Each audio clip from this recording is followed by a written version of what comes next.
feeling we had something. Could've seen it in your eyes. Took a second, but I'm right here, waiting for you with open arms. How about you coming closer? We can do my place.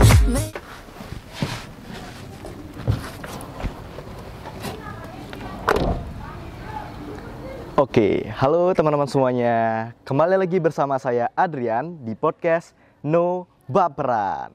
Nah, teman-teman, sekarang kita sudah berada di ruang terbuka hijau Kampus Sudirman Universitas Udayana. Kali ini kita akan mendatangi seorang tamu yang luar biasa nih, teman-teman. Beliau merupakan orang penting di Universitas Udayana, khususnya di kalangan mahasiswa ya, teman-teman ya. Penasaran kan kalian kita mau bahas apa dan siapa orangnya? Ayo kita cari. Gas. Halo Kak Deril. Halo. Halo, apa kabar? Gimana? Baik. Ini Ya. lagi ngapain nih Kak? Ceritanya. Sebenarnya lagi baca-baca aja sih biasalah. Saya ikut duduk dulu Kak. Oh, boleh. Duduk aja bareng. Nah, ruang terbuka hijau nih kan baru nih Kak. Iya, Oke, mungkin kita sambil nyapa teman-teman yang ada di rumah nih Kak. Boleh. Mungkin teman-teman yang di rumah belum tahu nih Kak Deril ini siapa, mungkin bisa perkenalan diri terlebih dahulu Kak. Silakan Kak. Mungkin sebelumnya izin memperkenalkan diri teman-teman semua. Nama saya Deldi Putra. Teman-teman bisa akrab panggil saya Deril. Kebetulan tahun ini saya sebagai Presiden Mahasiswa atau Ketua BEM teman-teman dari Badan Eksekutif Mahasiswa Pemerintahan Mahasiswa Universitas Udayana. Dan ya, semoga banyak bisa ketemu sama teman-teman semua kali ya nanti ya. Oke, luar biasa sekali teman-teman. Jadi Kak Deril ini merupakan Presiden Mahasiswa atau Ketua BEM di Universitas Udayana dan sekaligus menjadi orang penting lah istilahnya Kak ya. Waduh. Di Universitas Udayana khususnya di kalangan mahasiswa. Iya. Nah Kak, mungkin kata Presiden Mahasiswa itu kan identik dengan wah presiden nih, sibuk, banyak tugas, banyak program kerja. Nah itu gimana tuh Kak kesibukan Kakak akhir-akhir ini? Iya. Emang akhir-akhir ini sebenarnya cukup padat. Apalagi aku pernah belajar cara menjadi seorang presiden mahasiswa. Jadi ketika ada di tahun ketiga ini dengan segala kesibukan di kuliah dan organisasi pun yang juga padat.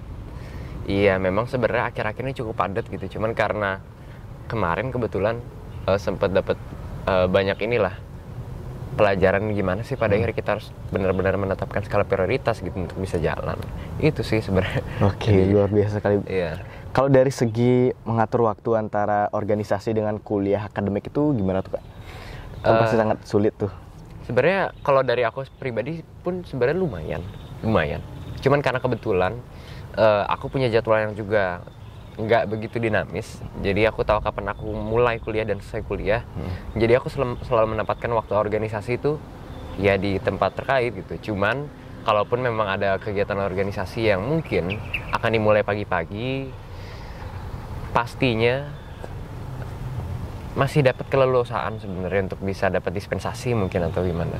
Cuman lebih daripada itu karena memang udah sepakat sih masuk ke BEM juga. Ya memang untuk mengabdi aja deh. Oke, luar biasa sekali Pak Kak. Iya. Berarti ini sebagai salah satu bentuk wujud pengabdian Kak Deril ya terhadap teman-teman mahasiswa khususnya di Universitas Udayana. Iya. Oke nih Kak, mungkin karena cuaca di sini panas Kak ya, ada baiknya kita pindah ke mobil BNN nih, Kak, Boleh. yang udah ditata rapi luar biasa. Boleh. Dan nama podcastnya tuh No Baperan tuh Kak. No Baperan. Ya, Oke, nongkrong oke. bersama perangi narkoba. Wes, mantap. Ayo, mungkin kita berangkat sambil keliling-keliling kali Kak ya. Ayo, boleh. Yuk, gas. Oke, mungkin sebelum masuk nih Kak, saya mau ngasih Kak Deril tantangan nih. Apa tuh? Kira-kira Kak Deril berani nggak ya untuk tes urin? Biar membuktikan ke teman-teman semua bahwa Kak Deril ini bebas dari narkoba. Oh, boleh. Oke, gas. Kita siap. sangat siap kita tes urin dulu ya. Iya. Untuk Kak Deril. Silakan Kak. Ya. We can try meeting up by 7. You'll be saying over, so it's guaranteed I'll be there. Gimana nih Kak perasaannya Kak setelah di tes urin? Jujur ini pertama kalinya sih. Pertama kali. Pertama kalinya. Sebelumnya Belum pernah. Belum pernah. Agak deg-degan. Enggak juga. jadi ini alat kita udah termasuk yang praktis lah. Praktis. Artinya udah langsung bisa. Tapi indikatornya udah langsung di dalam sini berarti ya?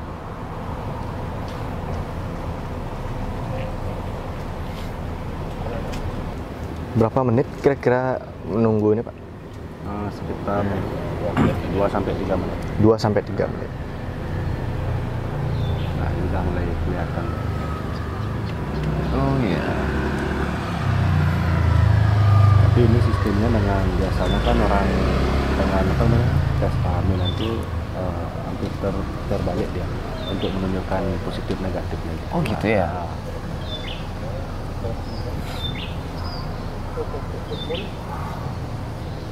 Itu minggu terakhir udah minum obat? Panadol aja sih. Panadol.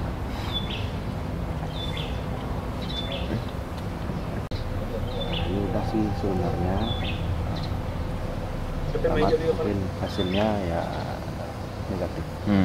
Negatif. Jadi bisa dikategorikan bersih lah dari penyalahguna. Iya. Nah, jadi di sini garisnya kan menunjukkan 2 semua. Karena ini mungkin udah apa saja alatnya agak sedikit lama. Oke. Never thinking more about you and me. I don't wanna let you go. I don't wanna let you go. Nah. Tell me what you want to know. Run your fingers down me slow. 'Cause you're in my head. You are. 'Cause you're in my head. 'Cause you're in my. Oke, Iya. teman-teman semua. Jadi sekarang kita sudah berada di mobil BNN Kota Denpasar yang mungkin teman-teman lihat di sini sudah dihias ya sedemikian rupa supaya mencirikan podcast No Baperan. Sekali lagi, No Baperan itu adalah nongkrong bersama perangi narkoba. Oke Kak Daryl, sekarang kan kita sudah berada di mobil yang mungkin menyambung dari pertanyaan sebelumnya tentang organisasi kemahasiswaan nih Kak. Kan mungkin Kakak lebih paham lah tentang organisasi kemahasiswaan. Iya. Kalau dari atau di Udayana sendiri, perkembangan organisasi mahasiswa itu sekarang seperti apa sih Kak kira-kira? Kalau pertanyaannya sekarang seperti apa, mungkin perkembangannya menurut penglihatanku secara pribadi malah bergerak semakin mundur. Semakin mundur. Kenapa semakin mundur? Sebenarnya bukan karena sumber daya mahasiswanya, cuman dari segi bagaimana kita bisa dinaungi untuk bisa berkegiatan. Apalagi kemarin kita sempat 2 tahun ya mengalami pandemi, walaupun hari ini memang ada wacana untuk mengganti itu sepenuhnya menjadi endemi. Cuma kan lagi-lagi yang jadi pertanyaan adalah gimana kita bisa kembali beradaptasi, kembali memanfaatkan momentum yang udah ada kan. Iya, sebenarnya itu sih memang perkembangan akhir-akhir ini di organisasi ya. Apalagi kita ngomong soal ormawa. Oke, berarti mungkin dari pandangan Kak Daryl sendiri melihat bahwa organisasi kemahasiswaan di Udayana ini mundur teman-teman. Nah, kalau boleh tahu juga nih Kak, sebenarnya ada berapa organisasi kemahasiswaan sih di Udayana ini sendiri? Di Udayana ini ada banyak banget teman-teman. Kalau misalnya kita hitung dari tingkatan universitas itu ada 26 ditambah 40-an kurang lebih. Belum lagi dengan organisasi tiap himpunan. Jadi sebenarnya banyak, mungkin hampir 100 ya. Hampir 100 organisasi kemahasiswaan di Udayana. Apalagi ditambah dengan BSO dan sebagainya. Ya sekitar jumlah segitu lah. Berarti sangat banyak sekali Kak ya? Banyak sekali sebenarnya. Nah, apakah mungkin Kak Daryl pernah mendengar ataupun melihat apakah semua organisasi kemahasiswaan ini aktif berkontribusi di Udayana sendiri? Ya, memang ini jadi pertanyaan yang cukup klise ya. Kenapa? Karena kita punya banyak sekali organisasi mahasiswa tapi tidak sepenuhnya aktif. Ada beberapa unit yang memang terkendala baik dari segi pendanaan, fasilitas, dari segi kebebasan untuk bisa berkarya dan sebagainya. Ya pada akhirnya pun mematikan sumber daya untuk bisa melanjutkan kegiatan mereka ke depannya gitu. Jadi ini sih beberapa tantangan yang mungkin kita hadapi lebih banyak di Ormawa ya. Oke, berarti memang sebenarnya banyak tantangan, banyak permasalahan lah istilahnya yang dihadapi oleh teman-teman organisasi kemahasiswaan khususnya di Udayana sendiri. Tapi mungkin dari saya sendiri sangat salut kepada Kak Daryl ya, karena melihat juga perjuangan Kak Daryl untuk bisa membangkitkan kembali marwah BEM Udayana, dan sampai sekarang masih bisa bertahan dan bisa berlanjut untuk 1 periode ke depannya. Nah, mungkin Kak Daryl nih udah ada beberapa rencana ataupun kegiatan yang akan Kakak laksanakan. Mungkin bisa dibagikan sedikit nih Kak tentang eventnya apa saja, 1 periode ke depan program kerjanya apa saja Kak?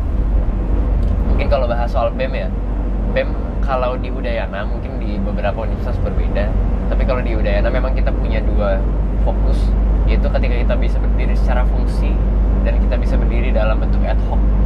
Ya, kalau misalkan secara fungsi semua udah jalan dari 16 kementerian yang berbeda. BEM punya 16 kementerian yang berbeda dengan tupoksinya masing-masing, dengan ranahnya masing-masing, baik dari pergerakan, pengabdian, pengembangan potensi mahasiswa, bahkan ataupun relasi harmonisasi hubungan gitu. Jadi kalau untuk fungsi sangat banyak, kayaknya kalau misalkan di podcast ini aja kita nggak cukup waktunya. Nggak cukup ya. Cuman kalau proker yang memang dekat-dekat ini baru kita laksanakan. Kemarin kita baru saja membuka kabinet ini melalui grand opening, dan dekat-dekat ini sih kita udah mulai merintis perlahan sih untuk proker-proker awal. Dekat-dekat ini ada pembukaan desa juga. Ada pembukaan desa dampingan. Jadi teman-teman juga lagi mencoba untuk bisa mengulik lah kira-kira konsep kita yang tepat supaya tepat sasaran dan dibutuhkan masyarakat itu seperti apa sih. Oke, berarti memang benar-benar sudah ada timeline ataupun timetable ya untuk satu periode ke depannya. Luar biasa sekali ini Kak Daryl. Oh ya, tadi menyinggung tentang kabinet nih. Kalau boleh tahu nama kabinet BEM PM yang sekarang ini apa sih Kak? Mungkin untuk teman-teman yang belum tahu, kalau di Badan Eksekutif Mahasiswa kita sampai hari ini masih menganut pemerintahan mahasiswa di ADART-nya di antara kami sebagai mahasiswa. Jadi sistem organisasinya secara struktural itu memang dibentuk layaknya pemerintahan. Dan karena ditanya juga tadi kabinetnya apa sih tahun ini, memang nama kabinet dari tahun ini adalah Harmoni Cita Udayana. Harmoni Cita Udayana.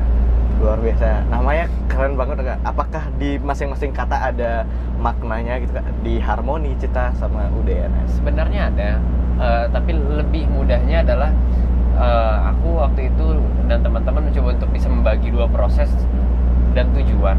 Yaitu yang pertama lewat harmoni, proses kita mencoba untuk mengharmonikan Udayana sesuai dengan harapannya. Harapannya apa sebenarnya juga terjabarkan di dalam visi Harmoni Cita. Cuman kalau teman-teman mau kepo, mau pantengin, silahkan teman-teman bisa buka IG BEM, kita bisa mengenal betul sekali di sana ya. Oke. Berarti ini buat teman-teman semua nih yang merasa ingin ataupun penasaran ya dengan Badan Eksekutif Mahasiswa Pemerintahan Mahasiswa Udayana, silahkan cek akun Instagramnya di BEM_Udayana teman-teman, karena di sana banyak sekali terdapat informasi, entah itu dari program kerja di BEM Udayana sendiri dan juga informasi seputar Udayana, khususnya terkait dengan Badan Eksekutif Mahasiswa Pemerintahan Mahasiswa Udayana. Oke, lanjut lagi nih Kak. Boleh. Saya masih penasaran nih dengan organisasi. Oh silakan Kak. Ya. Dengan organisasi kemahasiswaan ini, mungkin melihat terkait dengan tugas, pokok dan fungsi ataupun peran mahasiswa ya, khususnya organisasi kemahasiswaan di masyarakat itu sebenarnya apa sih menurut Kak Daryl? Karena kalau dari saya sendiri melihat bahwa organisasi kemahasiswaan ini dari pandangan saya sendiri Kak ya, itu banyak program kerja, namun dampak ataupun manfaat dari program kerja itu sendiri kepada masyarakat itu masih istilahnya abu-abu, karena ada beberapa yang tadi kakak bilang ada yang menjalankan proker fungsi, ada yang bersifat ad hoc atau kepanitiaan. Nah itu dari pandangan Kak Daryl sendiri bagaimana itu Kak? Iya, kalau bicara soal organisasi mahasiswa pastinya nggak jauh dari tupoksi kita sebagai mahasiswa. Mungkin teman-teman tahu ketika kita memang harus hadir sebagai social control misalkan, agent of change misalkan, atau beberapa hal-hal yang memang teman-teman juga tahu yang intinya memang bagaimana kita bisa menghadirkan pribadi kita sebagai akademisi di tengah masyarakat. Sebenarnya intinya itu. Cuman ketika kita bicara soal ormawa, kita bicara soal mahasiswa, sangat mustahil sebenarnya kita sebagai seorang diri untuk bisa membangun itu semua. Maka yang aku selalu bilang ke teman-teman, hari ini kita nggak mungkin bisa bangun apapun yang memang benar-benar pure dibutuhkan oleh masyarakat. Tapi setidaknya atau seminimal mungkin kita bisa menjadi pemantik. Maka hari ini Ormawa harus hadir sebagai katalisator untuk bisa mencapai berbagai kebermanfaatan yang ada. Nah, caranya gimana? Caranya adalah hari ini teman-teman bisa tentukan itu sendiri. Kita punya kebebasan berakademik, kita punya imajinasi dalam berkarya. Pastikan demokratisasi ide itu jalan gitu untuk bisa bentuk apapun, dan harapannya ya memang Ormawa bisa hadir untuk bisa jalan banyak masyarakat gitu. Oke, luar biasa sekali nih jawaban dari Kak Daryl, karena memang seperti yang tadi dibilang sama Kak Daryl, sebenarnya mahasiswa punya 5 fungsi Kak ya. Yang salah satunya ada social control, agent of change, iron stock, dan the guardian of value, dan lain-lainnya teman-teman. Oke, mungkin satu pertanyaan lagi nih terkait dengan kemahasiswaan nih Kak ya. Sebenarnya kalau dari Kak Daryl sendiri ataupun dari perasaan Kak Daryl, tantangan ke depan untuk organisasi kemahasiswaan selain dari SDM itu apa sih Kak? Memang ini judulnya No Baperan ya. Iya, No Baperan, walaupun kita mencoba untuk bicara soal memerangi narkoba, tapi kayak kita juga bisa no baperan nih untuk bisa cerita apapun kan. Betul gitu. Sekali, betul sekali. Jujur aja di kampus di Universitas Udayana banyak sekali sebenarnya hambatan, banyak sekali tantangan. Yang pertama adalah kita memiliki tantangan untuk bisa memerangi situasi dan kondisi kampus yang memang penuh dengan konflik. Konfliknya mulai dari keuangan, mulai dari ancaman kehidupan, bahkan yang akhir-akhir ini sebenarnya cukup marak soal beberapa kasus kekerasan seksual yang mulai mencuat gitu. Terus kemudian yang kedua, ketika kita bicara soal Ormawa, hari ini sangat sulit teman-teman kita harus bergerak secara bebas. Padahal memang kita tahu prinsipnya dari, oleh, dan untuk mahasiswa gitu. Cuman karena hari ini kampus, terutamanya seluruh di Indonesia ya teman-teman, sistem pendidikannya adalah berdasarkan pemeringkatan, maka setiap kampus itu berusaha untuk bisa berlomba-lomba sebenarnya. Berlomba-lomba mengejar prestasi tanpa lupa, dan pada akhirnya lupa untuk bisa memastikan proses pelajaran itu bisa berjalan dengan baik. Apa dampaknya ke Ormawa, apa dampaknya ke mahasiswa? Hari ini kita benar-benar dikasih apapun secepat mungkin supaya kita cepat lulus, itu intinya.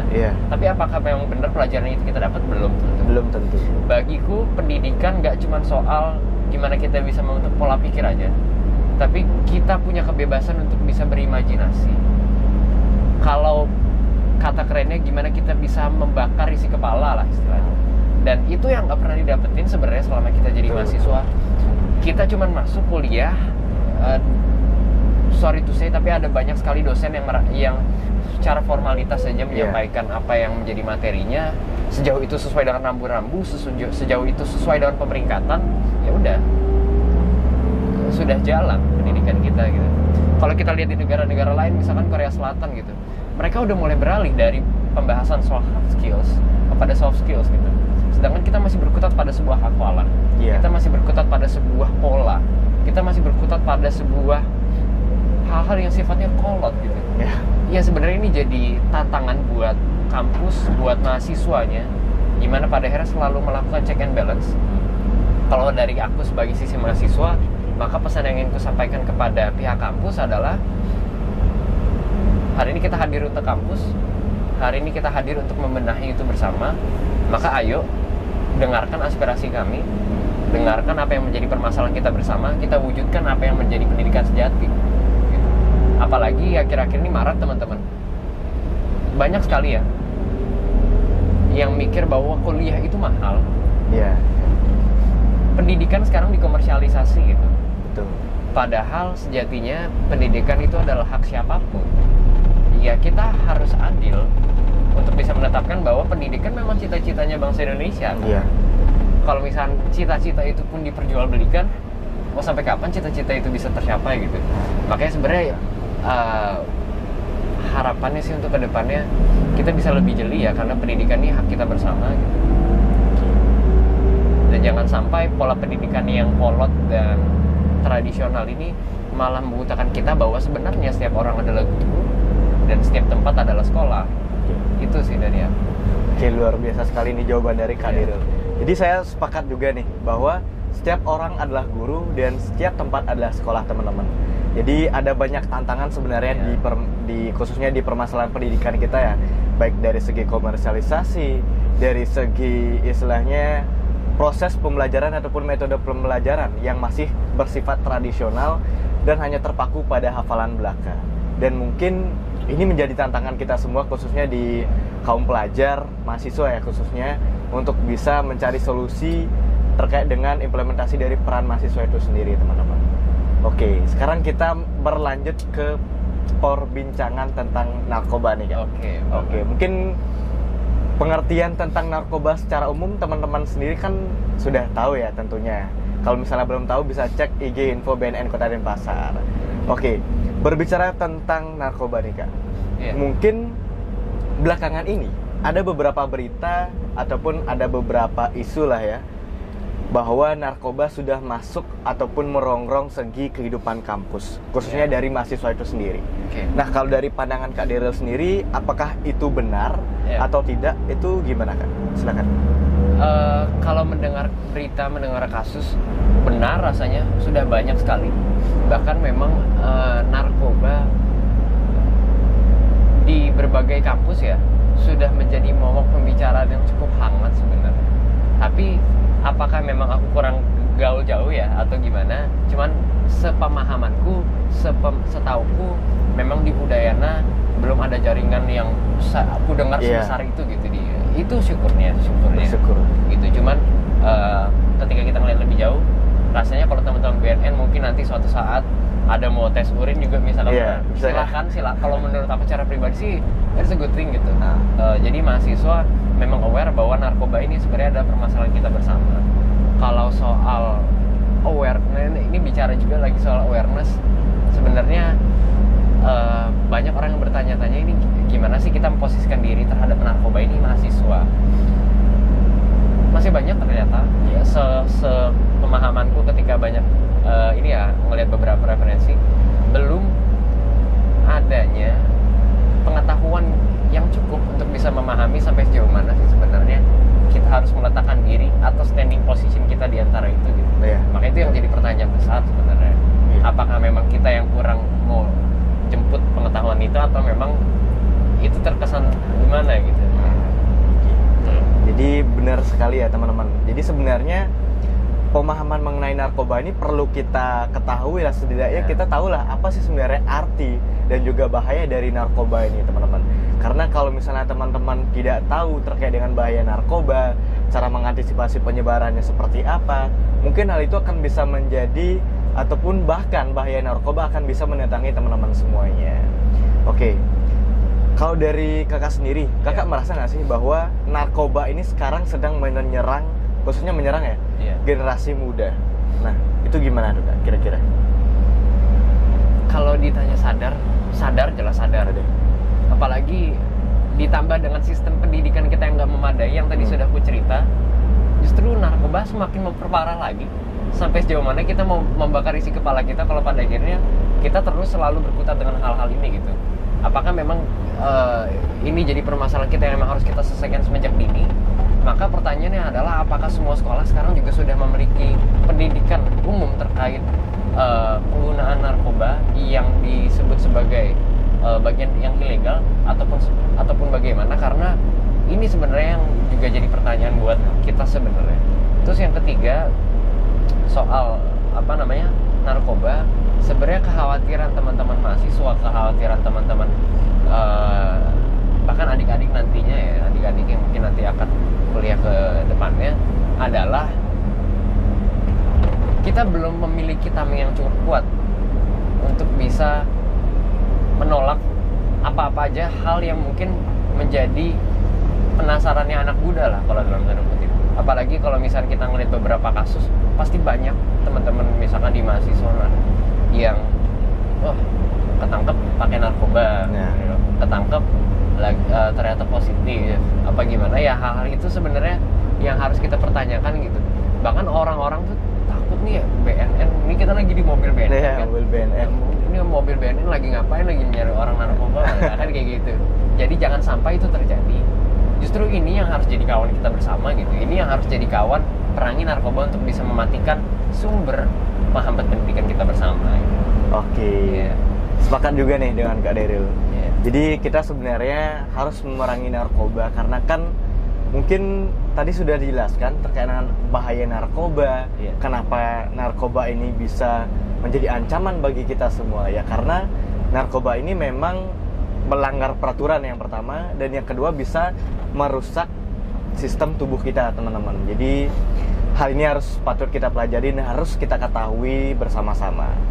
Oke, mungkin kalau di Udayana sendiri nih Kak ya, apakah di Udayana ini sendiri ada regulasi ataupun peraturan yang melarang adanya narkoba ataupun sanksi terhadap pengguna narkoba khususnya di kalangan mahasiswa nih Kak? Ya, sependek ingatanku ada di kode etik mahasiswa. Cuman untuk penjabarannya seperti UU narkotika dan sebagainya yang memang langsung diturunkan ke kampus rasanya tidak. Rasanya tidak. Karena sebenarnya masih orang banyak bertanya loh.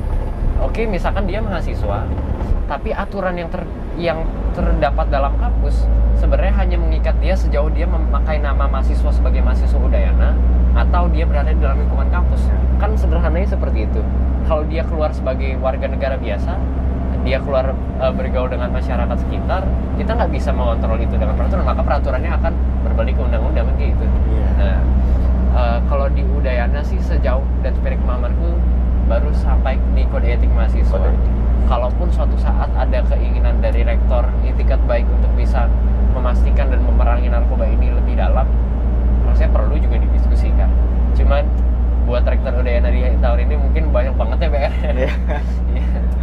Oke, jadi seperti yang dibilang Kak Daryl tadi teman-teman, bahwa di Universitas Udayana itu sendiri sebenarnya ada, rasa-rasanya ada di kode etik mahasiswa. Namun kalau dari segi penjabarannya itu mungkin dari pihak kampus sendiri yang ada ataupun tahu menahu terkait dengan hal itu Kak ya. Oke, mungkin menyambung nih Kak, ada dua pertanyaan terakhir nih untuk Kak Daryl.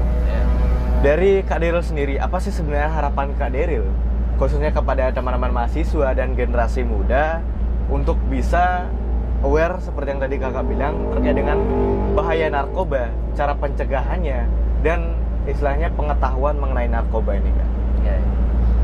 Mungkin untuk teman-teman semua, kawan-kawan sejawat lah bisa dibilang, atau mungkin adik-adik, harapannya kita harus tahu dulu apa bahayanya. Kalau yang ku ingat pelajaran SMA, narkoba, narkotika, dan obat berbahaya itu selalu menjurus pada SSP namanya, atau sistem syaraf pusat. Tapi yang menjadi pertanyaan sekarang adalah sampai sejauh mana sebenarnya narkoba bisa benar-benar menyerang. Kalau misalkan di kalangan anak-anak muda yang mungkin belum punya pengetahuan mendalam terkait itu, oh ya kita nyoba dikit, enggak lah kena gitu. Sampai sejauh mana gitu. Karena yang menjadi permasalahan dan yang selalu menjadi perbincangan adalah sedikit-sedikit lama menjadi bukit, karena ada atensi yang mengikat dan cenderung membuat orang menjadi candu. Kan umumnya narkotika seperti itu. Gitu. Nah, tapi lebih jauh lagi kalau ngomongin soal obat-obatan, soal kandungan dan sebagainya, kayaknya nanti teman-teman bisa juga diskusi, kita buat diskusi, ayo kita buat diskusi gitu. Atau perlu misalkan kita nanti langsung bertanya kepada pakarnya, bisa kita langsung tanya kepada pakarnya. Karena bagiku hari ini mahasiswa masih belajar untuk bisa menjadi orang yang lebih dewasa lagi. Jadi pesanku adalah ya terus saja kosongin gelas, terus saja belajar gitu. Jangan merasa puas dan jangan merasa yang paling tahu, karena di atas langit masih ada langit lagi. Betul, setuju. Itu sih. Dan ya semoga ini bisa jadi pesan buat teman-teman semua. Luar biasa sekali nih. Itu harapan dari Kak Daryl sendiri kepada teman-teman semuanya. Ada beberapa kalimat yang saya kutip tadi, bahwa jangan menjadi ataupun jangan merasa diri paling tahu. Belajarlah untuk selalu mengisi seperti gelas yang kosong, selalu diisi, dan sampai kita benar-benar paham tentang apa sih sebenarnya bahaya, cara mengantisipasi, dan informasi seputar narkoba ini. Mungkin pertanyaan terakhir nih Kak, dari saya sendiri. Harapan kakak ataupun pesan kakak kepada pemerintah, khususnya BNN ya, sebagai leading sektor pencegahan, pemberantasan penyalahgunaan dan peredaran narkoba, tentang cara-cara untuk bisa memberantas narkoba ini dari peredaran. Salah satu narasi yang paling umum yang selalu dibawa adalah Indonesia akan mencapai bonus demografi di tahun 2045 ataupun seterusnya gitu. Di situ yang menjadi salah satu penentu adalah pemuda. Maka hari ini mewakili nama pemuda, berharap pemerintah memang bisa serius untuk bisa menangani beberapa titik-titik atau jaringan yang mungkin bisa menghambat kita untuk bisa mengikuti pendidikan dengan baik. Yang kedua, pastikan pemerintah dapat memberikan fasilitas pendidikan dan wadah yang baik bagi kita untuk bisa berkembang dengan penuh kebebasan berakademik untuk bisa belajar apapun. Kenapa? Karena kalaupun memang tidak didukung dan ditunjangi dengan pendidikan, lantas semua tujuan untuk bisa memerangi itu akan percuma. Dan yang ketiga, banyak sebenarnya dengar beberapa kasus mungkin atau kabar burung, mungkin jangan sampai benar ini terjadi. Cuman pemberantasan narkoba bahkan ketika kita ngomong soal jaringan-jaringan narkoba yang mungkin terbentuk, itu beredar gosip sebenarnya. Gosip dari masyarakat, ini kok kita nggak tuntas-tuntas ya soal narkoba gitu. Apakah jangan-jangan narkoba ini memang sengaja tidak dituntaskan untuk bisa memastikan dijual beli itu dapat berjalan dengan baik gitu. Nah, Kan bisa itu jadi. kekhawatirannya seperti itu gitu. Jadi kalau misalkan yang terakhir ini, poin yang ingin saya sampaikan ke pemerintah adalah tolong serius untuk tangani ini gitu. Karena ini jadi permasalahan kita bersama. Dan tolong serius untuk tangani ini karena ini adalah soal hidup matinya bangsa kita beberapa tahun lagi. Itu sih pesan dari aku. Betul. Ya. Jadi mungkin itu pesan dari Kak Daryl ya, Ya. terhadap pemerintah, khususnya ya pemerintah Provinsi Bali lah, agar bisa serius dalam menangani terkait dengan peredaran narkoba ini. Karena apabila narkoba sudah merongrong masuk ke sendi-sendi kehidupan masyarakat, khususnya di mahasiswa sendiri Kak ya, kali itu kan menjadi ancaman yang sangat berbahaya dan mungkin bisa jadi pada saat ataupun isu yang tadi Kak bilang itu isu positif lah ya, Ya. 2045 100 tahun kemerdekaan Indonesia, itu akan terjadi bonus demografi, itu bisa jadi terancam akibat peredaran narkoba yang tidak serius ditangani. Ya. Oke, mungkin itu saja Kak pertanyaan dari saya. Terima kasih sebelumnya Kak Daryl yang sudah sangat memberikan informasi, pengetahuan dan wawasannya kepada teman-teman di rumah. Mungkin saya sedikit simpulkan bahwa mengingat kepada teman-teman semuanya, kutipan nih, mungkin kalimat yang disebutkan Kak Daryl tadi, setiap orang adalah guru, setiap tempat adalah sekolah. Jadi kepada teman-teman semuanya, tetap belajar, khususnya ayo perangi narkoba. Mungkin. Oke, baik teman-teman semuanya. Jadi sekian perbincangan kita bersama Kak Daryl nih. Sekarang kita akan lanjut dan menuju ke kebun vintage di daerah Biaung dan kita akan menemui Bapak Sugianyar selaku Kepala BNNP Provinsi Bali, dan kita akan menanyakan pendapat beliau tentang beberapa pertanyaan terkait topik kita hari ini. Jangan kemana-mana ya. Are we back to the start? I can play the game, but I'm falling again. No, don't hold back, take it far. Promise you the same, let the pleasure begin. Oke, terima kasih teman-teman semua yang masih membersamai kami di podcast No Baperan. Sekarang kita sudah bersama Bapak Kepala BNNP ya, Provinsi Bali, khususnya bersama Kak Daryl juga yang masih bersama saya. Mungkin sebelum kita mulai nih Pak, Bapak dipersilahkan dulu nih perkenalan diri biar teman-teman di rumah makin tahu nih Bapak. Silakan Pak. Oke, semeton, terima kasih. Saya Gede Sugianyar. Saya kebetulan seorang anggota kepolisian yang ditugaskan di BNN ya. Jadi memang BNN ada yang organik, ada yang penugasan. Saya ditugaskan menjadi Kepala BNN sudah setahun yang lalu dan nama saya Gede Sugianyar. Memang saya dibesarkan di Kota Gianyar, sesuai namanya. Kalau adik orang mana? Saya lahir besar di Jakarta, Bang. Oh, Ya. oke.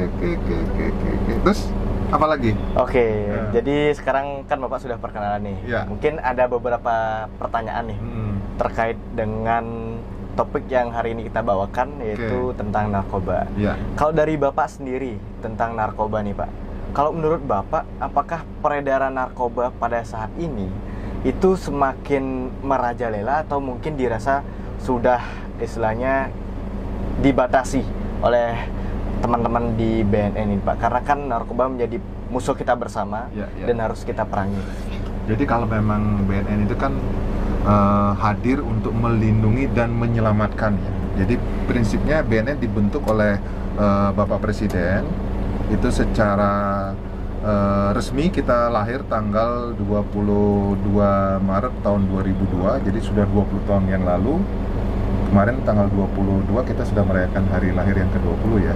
Jadi dibentuk oleh Presiden untuk melindungi dan menyelamatkan masyarakat Indonesia dari penyalahgunaan narkoba. Kalau dulu memang saya kebetulan generasi tahun 80-an ya dia, saya SMA 80-an. Kita tahu dulu Indonesia itu hanya sebatas sebagai tempat transit peredaran narkoba. Tapi sekarang Indonesia sudah menjadi pasar potensial narkoba di dunia. Bukan hanya di Asia, di dunia. Bayangkan setiap hari ada 30 sampai 40 orang yang meninggal akibat narkoba. Dan prevalensi narkoba di Indonesia itu ada sekitar 3,5 juta orang. Sementara di Bali ada sekitar 15.000. Nah, kalau ditanya bagaimana dengan indikasi penyalahgunaan narkoba, memang dari data secara kualitatif yang kita lakukan, penangkapan, penindakan, tiap hari kita bersentuhan dengan masyarakat, justru menunjukkan indikasi meningkat. Kemudian juga narkoba tidak mengenal golongan, bisa menyentuh siapa saja, baik itu ke aparat penegak hukum, kepolisian, TNI, PNS, swasta, anak sekolah, mahasiswa juga ada. Jadi semua tidak bisa terlepaskan dari pengaruh narkoba, karena memang itu adalah sesuatu yang banyak masyarakat yang merasa ingin coba, terutama anak muda ya. Anak muda kan rasa ingin tahunya tinggi, kemudian lu kalau nggak nyoba ini nggak keren, terus pergaulan itu yang menyebabkan coba. Nah, ketika coba akhirnya menjadi kecanduan, ketagihan. Nah, tanpa disadari, yang awalnya dia merupakan seorang korban, seorang penyalahguna, ketika tingkat kecanduan sudah meningkat, ketika membutuhkan uang untuk membeli narkoba menjadi semakin meningkat, itu akan terjadi perubahan dari pecandu menjadi pengedar. Nah, karena dia akan mendapat narkoba dari peredaran itu, dari menjadi pengedar. Nah, ini yang saya yakinkan bahwa narkoba memang indikasi semakin meningkat, terutama di Bali yang saya lihat dari data sepintas, terutama penyalahgunaan narkoba jenis sabu. Dari data yang ada, yang rehabilitasi 90% yang datang rehabilitasi mereka menggunakan sabu. Kemudian ganja 5%, dan yang lain-lainnya ada gorila, sinte, inek dan sebagainya sekitar 5%. Kemudian data yang ada lagi mendukung di Bali yang mungkin perlu juga diketahui oleh semeton masyarakat yang ada di Bali, kapasitas lapas yang ada sekarang ini lebih dari 50% dari semua tindak pidana itu kasus narkoba. Bahkan di Kerobokan itu ada 70% kasus narkoba. Di lapas wanita, khusus wanita di Kerobokan 80% itu kasus narkoba. Itu dari sisi itu. Kemudian dari sisi kejaksaan selaku penuntut, itu lebih dari 50% kasus yang ditangani adalah kasus narkoba. Berarti kan ini fakta yang menunjukkan bahwa narkoba itu sudah sangat membahayakan, ada di sekitar kita. Itu yang menjadi indikator, sehingga BNN sekarang dituntut untuk bagaimana melakukan kegiatan tidak hanya dari sisi penanganan suplainya saja. Kita bekerja sama, kalau suplai itu dalam kerangka penegakan hukum bersama dengan kepolisian, dengan bea cukai, dengan TNI, semua pintu-pintu masuk narkoba itu dijaga, bahkan sampai nangkep berton-ton. Bahkan di Bali itu kita nangkep sampai kiloan. Sehingga ini tentunya tidak cukup hanya sebatas itu, tetapi bagaimana kita juga harus mengendalikan dalam tanda kutip itu menangani narkoba dari sisi demand, permintaannya itu ditangani, jangan dibiarkan. Kita tutup suplainya, masuknya narkoba, gimana pun juga kalau yang minta nggak ditangani, kan hukum pasar. Semakin banyak permintaan, berarti kan harga menjadi semakin naik, suplai tetap akan selalu ada. Karena Indonesia ini adalah negara yang sangat luas, pintu masuknya juga, pelabuhan tikusnya banyak. Nah, itu yang menjadi kendala kita. Jadi kita sekarang memang oleh negara, oleh Bapak Kepala BNN RI, Pak Petrus Renegoloso, mengamanatkan, memerintahkan kita untuk pendekatan yang dinamakan dengan pendekatan soft power, yaitu dari sisi edukasi, pemberdayaan masyarakat, dan dari sisi layanan rehabilitasi. Yang itu sekarang kita kembangkan sekarang. Gitu deh. Berarti memang bahaya narkoba ini menjadi ancaman bagi kita semua, Pak, ya, dan harus kita perangi. Ada di sekitar kita, dan akan baru merasakan betapa itu narkoba sangat membahayakan ketika orang terdekat kita terkena narkoba. Baik itu saudara kita, baik itu anak kita, mungkin ya, kerabat, Pak, ya. Ya. Itu dan harus patut kita antisipasi. Iya. Luar biasa sekali. Iya. Oke, mungkin kita menyambung ke pertanyaan berikutnya. Iya. Dan saya ingin menanyakan pendapat Kak Daryl dan Bapak juga Iya. terkait dengan isu legalisasi ganja nih Pak. Mm. Mungkin Bapak yang lebih tahu menahu terkait adanya hal ini, apakah Bapak menyetujui jika ganja dilegalisasi tapi dengan tujuan untuk obat-obatan segala macam, ataupun ada hal-hal lainnya yang menjadi pendukung isu-isu ini Pak? Jadi sebenarnya kalau ketika bicara masalah ganja itu kan kalau BNN kan dalam kerangka penegakan hukum itu memang tugas BNN, salah satu tugas yang diamanatkan oleh undang-undang melakukan penegakan hukum. Ketika ganja itu oleh pembentuk undang-undang masih dinyatakan dengan golongan yang berbahaya, bahkan itu masuk golongan 1 dan itu di undang-undang, berarti kewajiban daripada BNN, kepolisian maupun aparat penegak hukum untuk melakukan penegakan hukum. Kalau dibiarkan, berarti kan kita yang salah. Itu dalam kerangka penegakan hukum. Tapi dalam kerangka penegakan hukum lagi yang lebih tingkatannya lebih tinggi di secara internasional, UNODC, United Nations on Drug itu kemarin yang menjadi isu menarik itu adalah ketika narkotika jenis ganja, cannabis sativa itu dikeluarkan dari golongan yang sangat membahayakan menjadi golongan yang membahayakan. Jadi kalau dulu ganja itu dikategorikan zat yang sangat berbahaya, tidak boleh digunakan untuk kepentingan penelitian, ilmu pengetahuan dan sebagainya. Sekarang sudah istilahnya diturunkan grade-nya, boleh digunakan untuk penelitian, termasuk juga untuk kepentingan pengobatan. Tetapi ganja dalam aturan yang disepakati itu masih masuk golongan berbahaya, sehingga itu diratifikasi menjadi di Indonesia di undang-undang itu masih menjadi golongan 1 yang kategorinya membahayakan. Nah, berkaitan dengan ganja itu untuk kepentingan pengobatan dan sebagainya, pada dasarnya kan itu harus melalui proses yang melalui proses penelitian, harus melalui proses yang memang diakui ya, prosesnya bahwa itu untuk penelitian. Memang diakui bahwa ganja itu bisa digunakan untuk kepentingan pengobatan, antara lain untuk kepentingan pembedahan dan sebagainya. Tetapi yang jadi masalah kan kalau narkotika jenis ganja itu digunakan tanpa pengawasan dari dokter. Nah, itu yang menjadi masalah. Kalau di beberapa ketika ditanyakan, di luar negeri kan itu bisa. Iya, bisa, tetapi yang dibolehkan di luar negeri itu dengan batasan yang sangat ketat.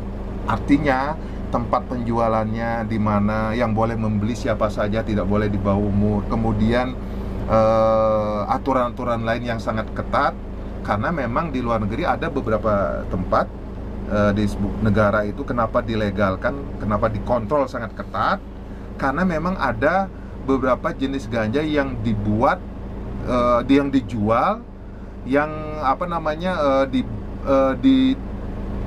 istilahnya ganja yang dijual tidak murni, dicampur dengan segala macam zat yang membahayakan tubuh manusia, sehingga itu memang dikontrol ketat oleh pemerintah, boleh digunakan untuk kepentingan relaksasi, kemudian oleh usia yang tidak di bawah umur. Karena memang kalau saya pelajari dari literasi yang ada, bahwa ganja itu selain mempunyai zat yang bisa untuk kepentingan pengobatan, tapi mengandung zat THC yang justru akan merusak sistem saraf kita.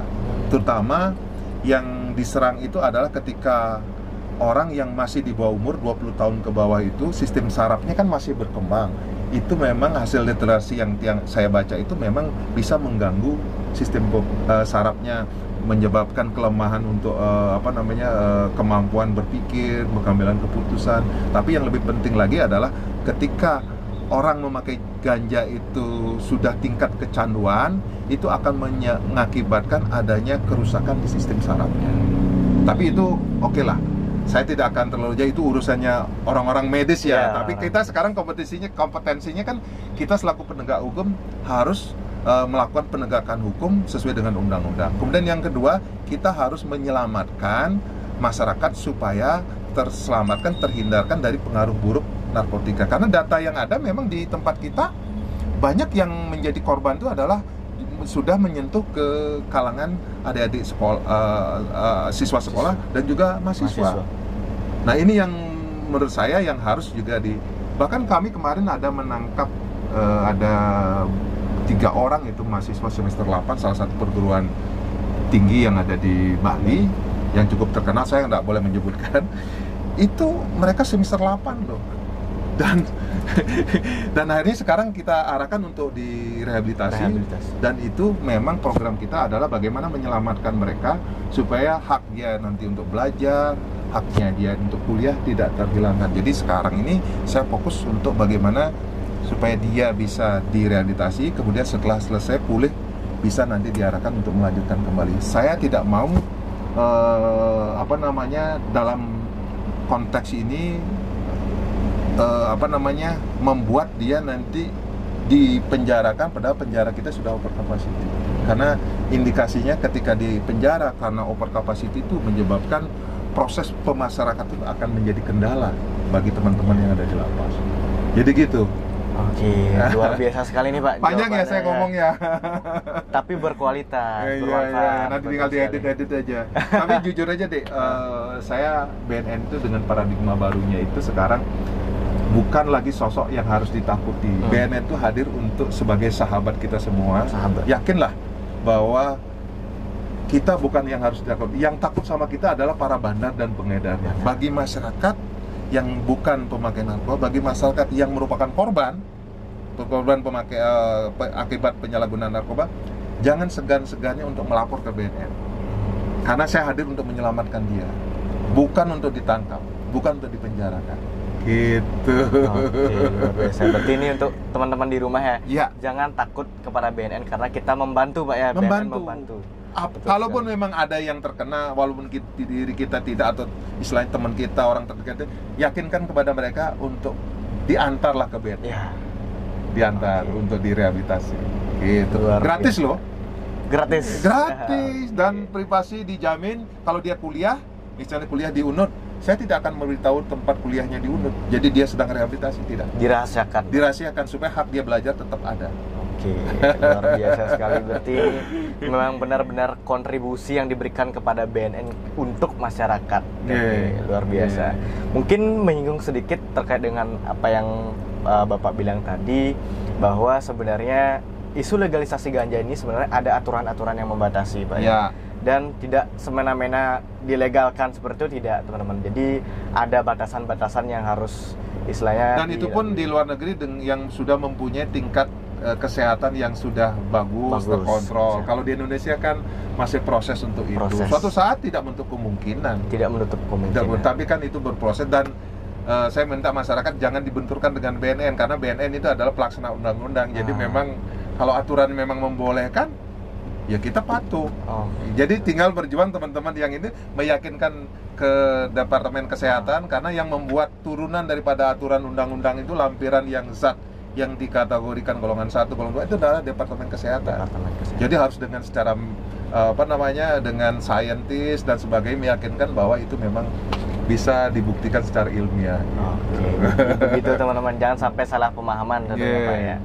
Oke, mungkin saya ingin bertanya sedikit kepada Kak Daryl tentang isu ini, bisa menanggapi sedikit apakah isu ini menjadi hal yang krusial atau bagaimana, silakan. Ya. Mungkin nggak jauh-jauh dari yang Bapak sudah sampaikan juga. Kalau misalkan saya mau pilih pemuda, memang kita pasti bertanya apakah memang legalisasi ini dilakukan dengan syarat ataupun tanpa syarat. Pastinya itu. Ketika pun memang dengan syarat akan seperti apa, itu yang menjadi pertanyaan.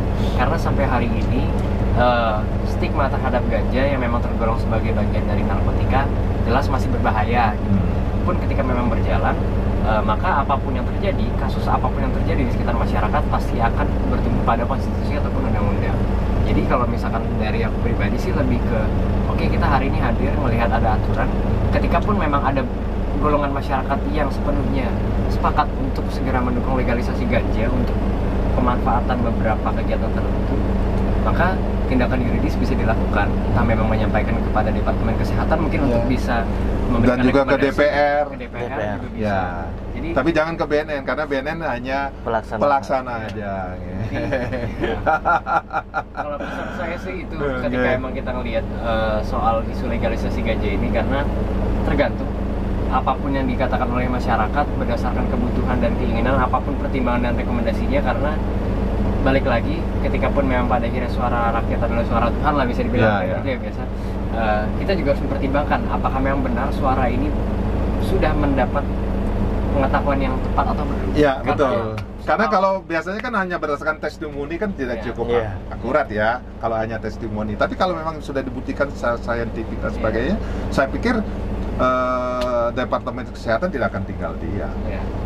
Jadi itu sih soal pengetahuan mulai dari masyarakat sendiri seperti apa, dari segi historinya mungkin juga seperti apa, dari aturannya seperti apa yang menjadi perkembangan model dunia kesehatan dan medis sampai sekarang. Rasanya semua itu bisa jadi variabel pertimbangan untuk bisa mendukung apakah ganja dapat dilegalisasi atau tidak. Oke, luar biasa sekali nih. Memang narasumber kita berdua ini memang sangat berkompeten ya teman-teman ya.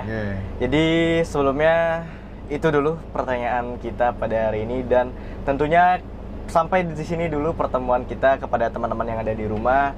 Terima kasih sebelumnya kepada Bapak dan terima kasih kepada Kak Daryl yang sudah memberikan informasi dan wawasan terkait dengan topik kita pada kali ini. Mungkin sebelum kita akhiri ada baiknya kita slogan dulu Pak ya. Bersinar bersih dari narkoba. Mungkin Bapak bisa memimpinnya Pak. Bersinar bersih dari narkoba. Bersinar bersih dari narkoba. War on drug. War on drug. 1, 2, 3. Bersinar bersih dari narkoba. War on drugs. Oke, terima kasih. Sampai jumpa.